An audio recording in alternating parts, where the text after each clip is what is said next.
Well, if your last name is Wyn, you better win.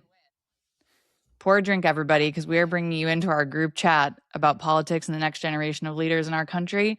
This is Political Playlist Happy Hour. Revolution of the millennials. Welcome to Political Playlist. All right, are we ready, guys? Happy Hour. Happy Hour. We fucked that up so bad. Hi, everybody. Welcome to Political Playlist Happy Hour. I'm Anna Muskie-Goldwyn. And I'm Anthony Barquette. And today we are interviewing Tram Wyn, and her last name isn't spelled W-I-N, but it is pronounced like that. And I feel like if your last name is Wyn, there's a lot of pressure on you to really get going. And she is certainly doing just that. She's in a very competitive primary in Massachusetts. She's actually running to take over the seat of one of Michael's boy crushes, Representative Seth Moulton, who is running for Senate against Ed Markey, which is another generational battle that we will talk about another time. But Tram is a Massachusetts state representative. She's jumping in this race. There are, I believe, about 3 really competitive top contenders, including her. And this is going to be, it's a safe Democratic seat, but the race itself and the difference in sort of the primary candidates is a very good continuation of the bellwether of kind of what kind of candidate people want to see in office. And her background is pretty crazy. So why don't you dive into a little bit about who she is and where she comes from? Yeah, well, I loved how Tram introduced herself as well, just with her last name. A lot of positive energy there, which is great.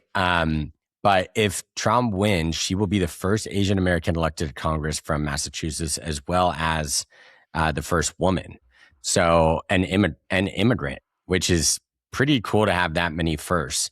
Not the first woman from Massachusetts, the first woman of her district. Woman of her district. Apologies. Yep. Thank you for correcting me. But of course, you always correct me. But after growing up in Massachusetts, she became a legal aid attorney, advocating for survivors of domestic violence, immigrant, veterans, seniors, working families, before being elected to the Massachusetts legislature in 2018. She's currently the chair of the House Committee on Climate Action and Sustainability. And now in her race, she's talking about a lot of the issues that are affecting many people across the country today. But, we talked a range of issues from affordable housing to healthcare and even climate change, renewable energy. So it was a great conversation. You can tell she's the type of leader who gets stuff done. Some of her personal stories as to why she got into politics was quite inspiring. So I think that she is emblematic of what we see. I mean, I think this is true across the board. There's a lot of people whose background sort of speak to why they get into why they want to run for elected office. But she was a Vietnamese refugee. She arrived here with no money, lived in affordable housing with her family, and now is advocating for the creation of more affordable housing in her community. And we've seen this in a couple of people that we've been talking about over the years, that there are people who have this lived experience that no one else can replicate when it comes to policies that are really important, whether it be housing for her, whether it be immigration, also something that she obviously has a very specific story to kind of run on and speak to. And so I think that she's someone who I imagine is connecting with people because she is representative of maybe their lived experience as well. And I feel like we need more and more of that. And a lot of the people who end up being in Congress for a really long time kind of become a little bit disconnected from their roots, which is understandable, but not always the best. And so it's exciting to talk to somebody who really, is taking their background and trying to translate it into action, which she's been doing for a very long time. So let's talk to State Representative Tram Wyn. Well, Tram Wyn, thank you so much for joining Political Playlist Happy Hour. It's so nice to meet you. So great to be here. Thank you so much for the opportunity. We've been interviewing a lot of primary candidates recently, and it's been a very hopeful experience, I would say. It seems like everyone is really motivated, and we're very excited to kind of dig into your race, which is a competitive one. And I'm sure you're feeling it in the final months, because when does early voting start for you guys? August 22nd. So it's okay, right August around the 22nd. corner. And then the primary is on September 3rd? First. Correct? First. We're First. 41 days exactly away from There we go. day. So how are you feeling in the home stretch? We're feeling great. This is a time for us to be really out there, and we're in the final stretch, so we're giving it our all. This is a competitive seat. It's an open seat. And I'm just very thrilled to be the only sitting elected in this race and really having an opportunity to distinguish myself, and also the only one with the lived experience. And I'm really thrilled to see the grassroots support and how much momentum we're building with this People Powered campaign. That's amazing. Well, I want to start off by going back in time a little bit. Your family fled communism in Vietnam. You immigrated here as a child, and now you're running for Congress. And I feel like in Webster's definition of the American dream, I feel like that's pretty much it. But how do you feel like your story kind of exists in the current country we live now? Because I think that idea of what you have experienced, the amazing thing you've experienced in your life of getting to where you are, feels maybe not as attainable or looked up to in the current climate we're in. I'm really thrilled for this question. I've been thinking about this a lot, especially since we just celebrated the 250th birthday of America, right? And with that new country comes this new dream that, if you come here, you play by the rules, you do the right things, you should have an opportunity to succeed. And that is the American dream that so many people have come to this country for. And especially for me, when we came here, we literally came with $100 to our name and a few suitcases. My dad was a political refugee. We were all political refugees, but he was a political prisoner for 8 years since he served with the Americans during the Vietnam War. And after the war ended, the communists put him in as a political prisoner. And so we lost everything and lived in abject poverty until I was 5 years old, when we were able to come to right here in Massachusetts. But that is the American dream. Imagine a little girl who came here at 5 years old, not knowing a word of English, then became the first in her family to go to graduate from college, and then became the first Vietnamese American to get elected into the Massachusetts House of Representatives, and now standing in front of you as a congressional candidate. These things don't happen by accident. Investments in people made this possible. The generosity of my community and the people around me. And that is what we need to get back to. To your point, the American dream is so far away for so many folks. They are working hard. They're playing by the rules. And yet they're seeing people who are well-resourced and multimillionaires and millionaires making decisions for everyday people, and just regular people cannot get this fair shot at success. And that's why I've dedicated my entire career to working in public service, to make sure that we are making these investments in people. Because when you do make those investments, you see it return in tenfold, 100-fold, even 1,000-fold, right? That's why I went to legal aid. That's why I ran for state representative. And this is why I'm running for Congress, because I just want regular people to not only survive, but actually be able to thrive. And that's so key right now, when so many people feel as though their elected officials are detached from reality, that government's not working for them again. And frankly, if they continue to feel that way, that's how we're heading towards fascism and authoritarianism, when people just stop engaging and stop being able to care about our democracy. And that's my biggest fear. Yeah, Tram, your story is so inspiring. And, your point on community and how a lot of people kind of helped get you to the point today, it's true. And that was really part of the American dream. One thing we're seeing right now, when we started Political Playlists, and what we love about it, is many of the people on our platform are the first. So you'll be the first Asian American to represent Massachusetts. You'll be the first immigrant to represent Massachusetts in modern history, and now the first woman to represent your district as well. So how do you think about being the first in so many aspects of your career and, past and potentially future right now? It's a privilege and also a responsibility. Like I was mentioning to you, when I'm also the first Vietnamese American to get elected into the Massachusetts House, and our responsibility is to open these doors wide open, to build the pipeline. We should not just be sitting here talking about representation. We actually have to actively work to enable people, regular people, to get into office. And this is why I'm so passionate about taking money out of politics. That's what makes it so hard for us to be able to elect people with the lived experience, with the commitment to public service and everyday people, because people like us don't make a lot of money. I took a $42,000 job out of law school working as an Equal Justice Works fellow in legal aid. I don't have a lot of millionaire friends. I'm not a millionaire. In this race, there's one of my opponents put in $3 million of his own money. I don't have that kind of money. And when it takes a lot of resources to run these campaigns. And so we need an infrastructure in place to allow people to be in these positions, so that it's not only the really well-resourced and well-connected who are in these spaces making decisions for everyone else. And this is why I'm passionate about getting rid of Citizens United. I'm outraged that the recent Supreme Court decision is allowing national committees to coordinate with candidates and pour in even more money into these races, when they should be determined by the people in the district. This is a government of the people, by the people, for the people. And yet you have so much money pouring into these races that people's voices may be drowned out.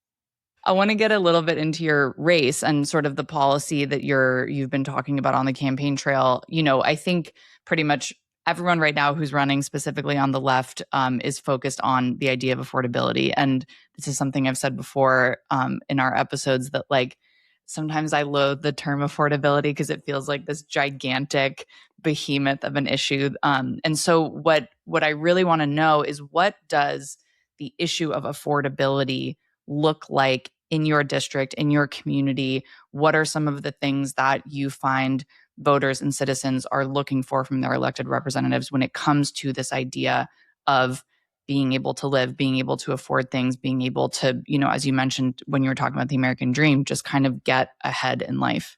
We need to just get back to the bread and butter issues that people are worried about every single day. Number one, affordable housing. What does that mean for the government at all levels to make the sort of investments that's needed, so that we have a healthy rate of vacancy, so that we can build, but also invest in affordable housing in a substantive way?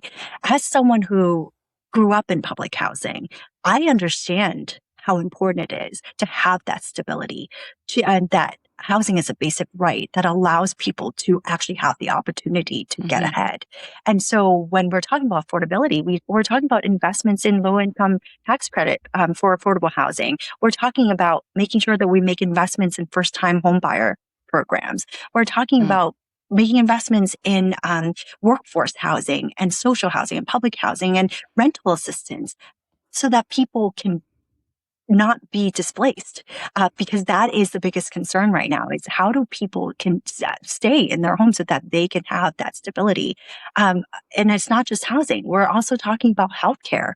People should not have to choose between going to the doctor or having medication versus basic necessities like food and otherwise. And we're seeing this federal government right now literally failing so many people out there, millions and millions and millions of people. And I'm seeing that firsthand. So my mom is on a fixed income of $1,000 as a retiree.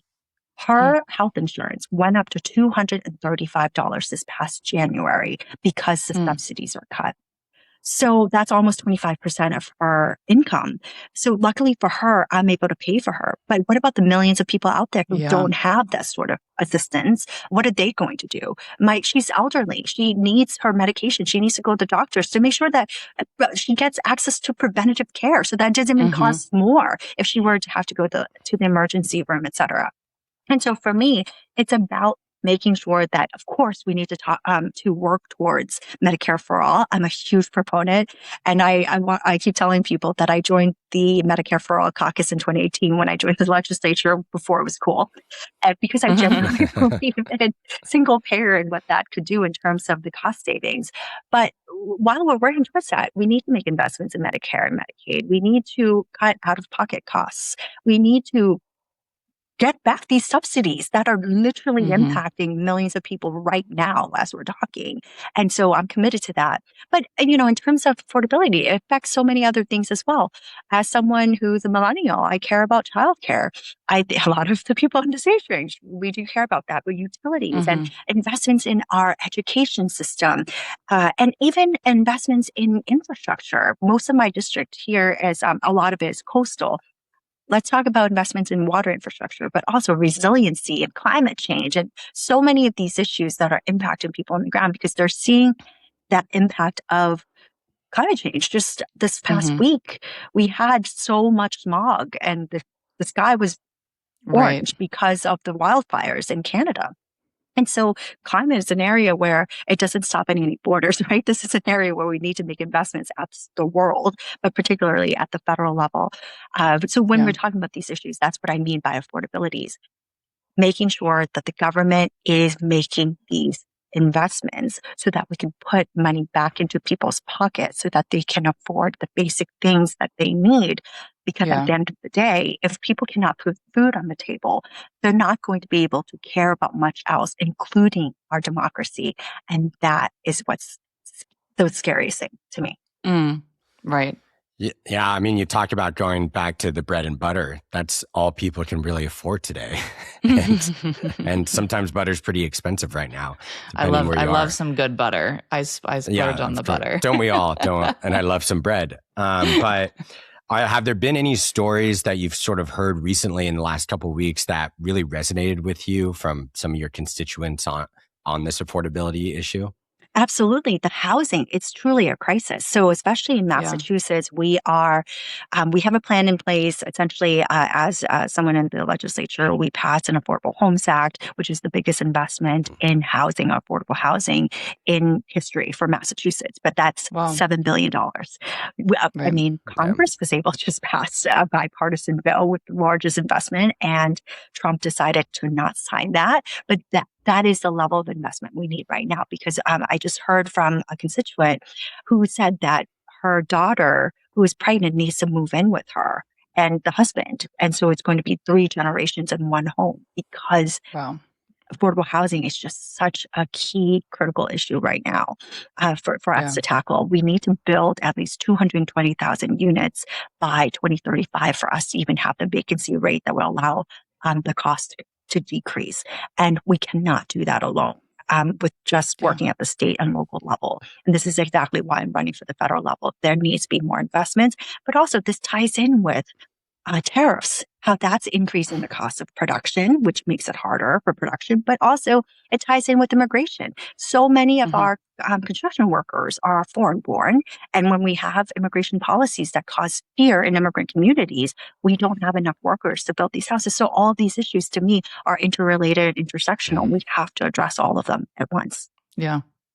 It's with the housing thing, it's so interesting because the bill that now by default became law, despite Trump kind of sidelining it, I feel like that to me was this glimmer of like bipartisan hope that I think it feels like the sort of typical like Democratic policies have always been hesitant to cut regulation, and then typical conservative policies have always been hesitant to invest federal money. And I feel like on housing, you're starting to see Democrats understanding that there needs to be reworking of the regulatory structure around it. And then you're seeing on the right that there needs to be federal investment in it. Do you feel like if you were elected to Congress and you were able to go in there, like how would you, also as someone who grew up in affordable housing, you obviously have personal experience, what would kind of your approach be in terms of that bipartisanship that, at least as a voter, I feel like is so important on an issue like this?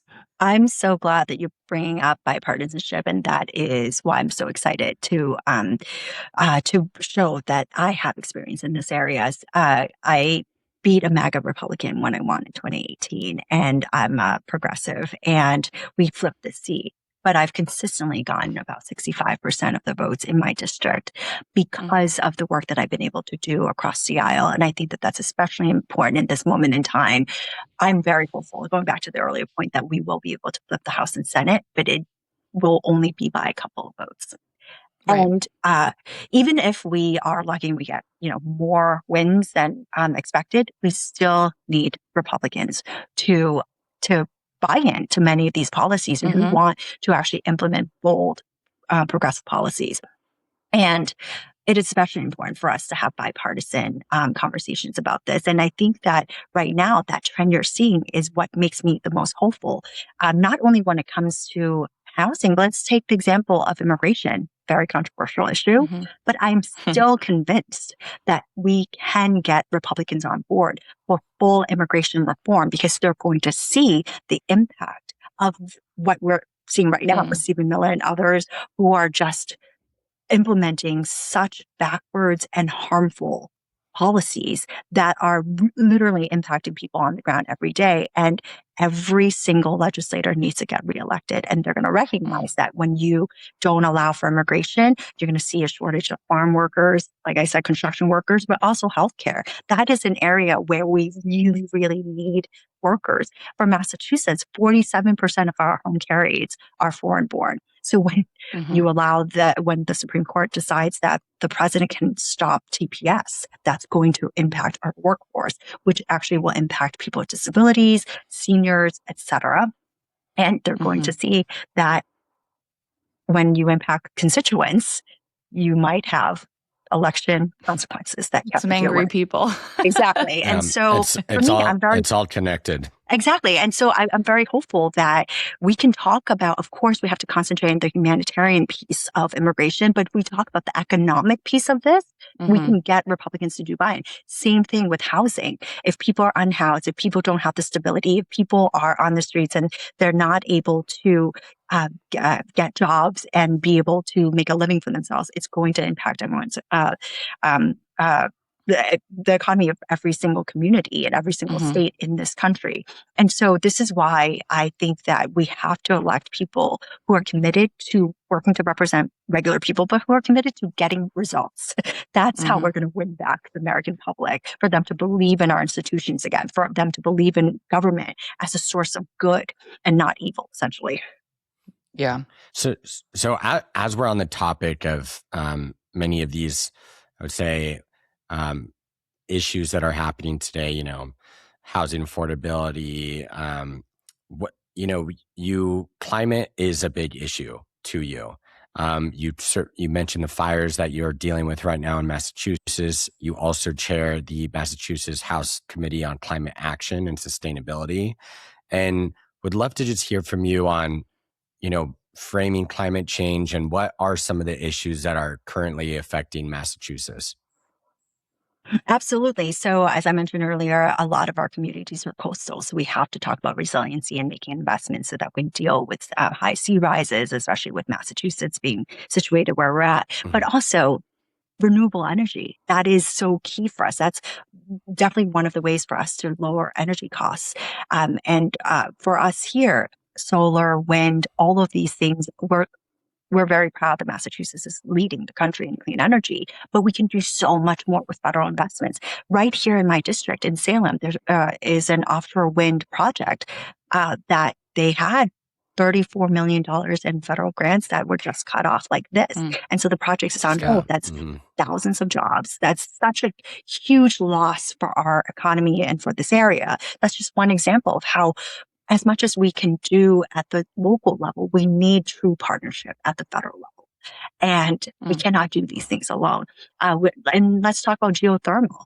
We had a relationship with Canada and we just saw the recent tariffs on Canada. I don't think they're very eager to work with the U.S. right now. Yeah. And that's harmful to us, right? So all of these issues is to say that federal partnerships, the federal investments, it's one thing that they are, not making the investments. It's another thing now when they're actively stopping many of these projects and causing so much chaos and uncertainty. The uncertainty is key here. What business will make these sorts of investments if they can't even count on our government to keep up with the contracts or many of these commitments in terms of grants, et cetera. And so uh, I'm I'm committed to working on these issues, especially as someone who's been chairing this committee. We care deeply about making the investments in our environment, combating climate change, and especially in this area where we have two rivers going straight through the Merrimack and the Ipswich River, we care about water quality. And that water infrastructure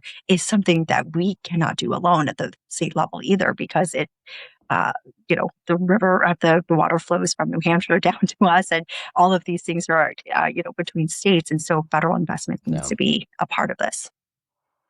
I'm so, it's so, I guess interesting is the wrong word, but disappointing maybe that that climate change seems to be an issue that specifically young people had been so activated around for a period of time. And I think we've spoken to a couple other Democratic representatives who have kind of admitted maybe that there was some messaging around the issue, but it made it so divisive in a way that it almost felt impossible to kind of make progress on.